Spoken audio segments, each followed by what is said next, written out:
Played our best football today. Let's make no mistake about it. A lot of errors, a lot of penalties, a lot of turnovers, but it was against a really, really good team. I told our team this, and I have way too much respect for winning. And to win a game like we won today against that's a really good team. And I promise you, at the end of the year, SMU will be one of the teams that's really highly thought of. But to find a way to win, we needed a game like that. I got a lot of respect for the way our guys fought, the resiliency they showed being down. You know, these guys never flinched, they never looked at the scoreboard. Obviously, we got a lot of things to get cleaned up on offense. It starts with me with the penalties, and I'll get that corrected. But it sure feels good to be 3-0, all right? To be 3-0, the Terps showed great effort. I have no problem with how we played a game of football. We played for 60 minutes. We kept fighting. Our defense may have gave up some yardage, but when we needed stops, they got us stops. I thought our offense imposed their will on that drive to take the lead, where we just lined up, and I continue to talk about how our O-line is a much improved group. Would have loved to see us finish on the field there, that last drive, and not give it back to them. But again, I'm proud of our guys. We're 3-0, and then we got to turn the page in 24 hours and get ready for league play. And with that, I'll open up to any questions about the penalties. Mike, could you expand on the effort and the execution tonight defensively, the 4 takeaways, 2 of which led to scores, another which prevented one, another which sealed the game? Yeah, again, if you turn and look at the stats, you're going to say, man, our defense didn't play well. But I'm going to just tell you, we knew going in that this was an offense that could get yardage. They were explosive. Number 11 is a really good player. Quarterback's a great player. But when we needed to make stops, our defense made stops. And here's the thing that doesn't go unnoticed by us. When we turned it over, our change of possession defense was phenomenal. And that's what, to me, gave us an opportunity. After the fumble, we held them and missed the field goal, or held them to a field goal. When Kobe McDonald had his fumble, they had to miss field goal. So, again, they did a lot of bending but never broke. We didn't flinch. You know, there's some things we got to get cleaned up, and I will make sure after this 24 hours of enjoying and respecting how hard it is to win, especially against good teams, we'll get in and we'll start getting these things corrected. Coach, the decision on 4th and 9, I guess, near midfield to go for it, what went into that, and talk a little bit about the play Corey made, dragging the guy across the line again. Again, that's the effort, and I can tell you right now, our team's effort for 3 games has been exactly what we want out of our team.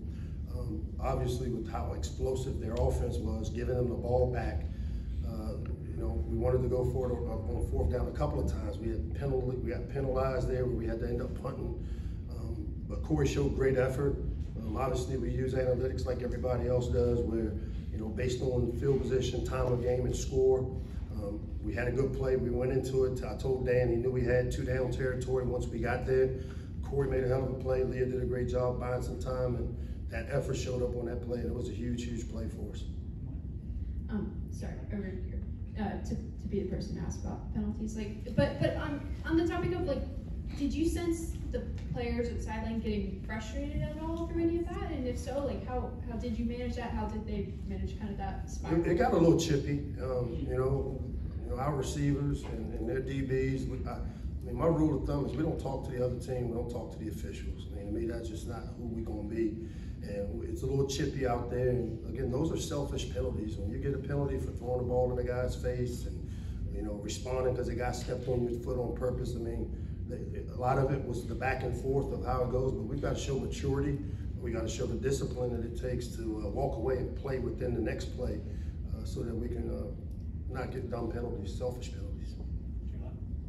Coach, I wanted to ask you about the play Bo Grade today. Probably the best performance so far of his career, at least his young career starting games. What did you see from him and really the safety group as a whole with him? We got 2 young leaders that have really shown up for us big. You know, Dante Trader and Bo, really smart, tough, reliable players, man. And today, Bo played with the physicality that we want our team to play with. He made a big-time interception there when we needed it. You know, Dante also had big plays, so you know it's good to see those guys are getting better with each game, and we don't need it as we head into league play. But the leadership that those 2 guys showed really kind of helped settle down things. I mean, we knew we were going to face tempo. We had to handle them with poise and confidence, and those guys, for the most part, got us lined up correctly. I know going into league play, obviously a big step forward for you guys. I talked about the penalties and the struggles, but for the third straight week, you guys doing what you need to do to get a W. How do you balance both of those things, and how close do you think this team is ready to getting into league play? I know they have to be. Yeah, I mean, we've had three great opportunities. We had an early road game against an out-of-conference opponent. We had one of the better teams and not in our conference come in here and give us a hell of a showing. Again, I got a lot of respect for the SMU coaches, their team, and but for us, I respect winning. I want to enjoy it for the next 24 hours. We'll get on the film. Obviously, there's a lot of things to get corrected, and it starts with me getting it corrected. But really looking forward to us as we enter into league play. The opponent doesn't matter. It's still going to be the things I keep talking about. It's Terps versus Terps, and if we can handle, we won a game with how we played today. Imagine if we can get that stuff cleaned up, how good we could be. Hey Coach, how did it feel to get a win, especially in a night game in front of an increased amount of fans tonight?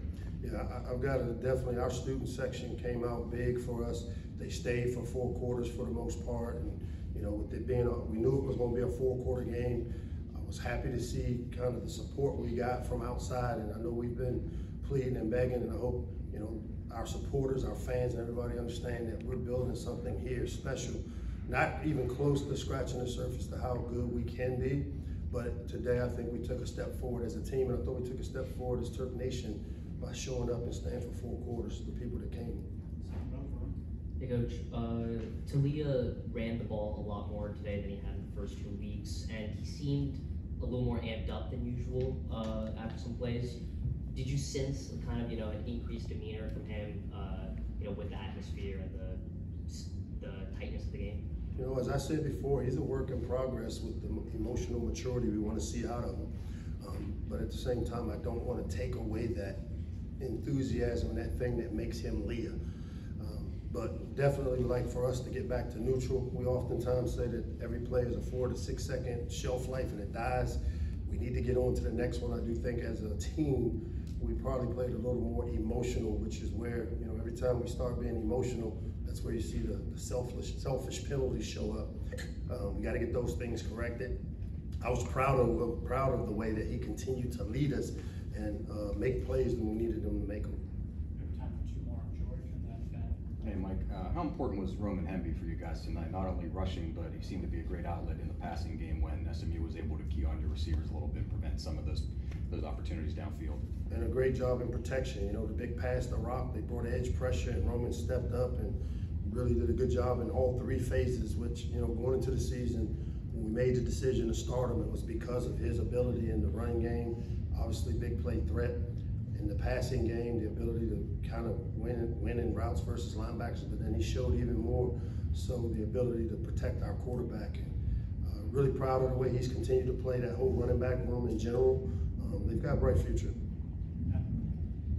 Coach, you made a big impact early, but went down. Do you have a status update on Ruben Hipley after tonight? Yeah, still haven't gotten the update on him. I know he went out early. The best thing that for us that happens is that we play a lot of players on defense, and obviously when you lose a leader and the production that Ruben brings to the table, it was good to see Ahmad really step up, make plays. Fanaje coming off of his injury, played a lot more plays. Jay Sean Barham, the freshman, is really growing up and having to grow up fast.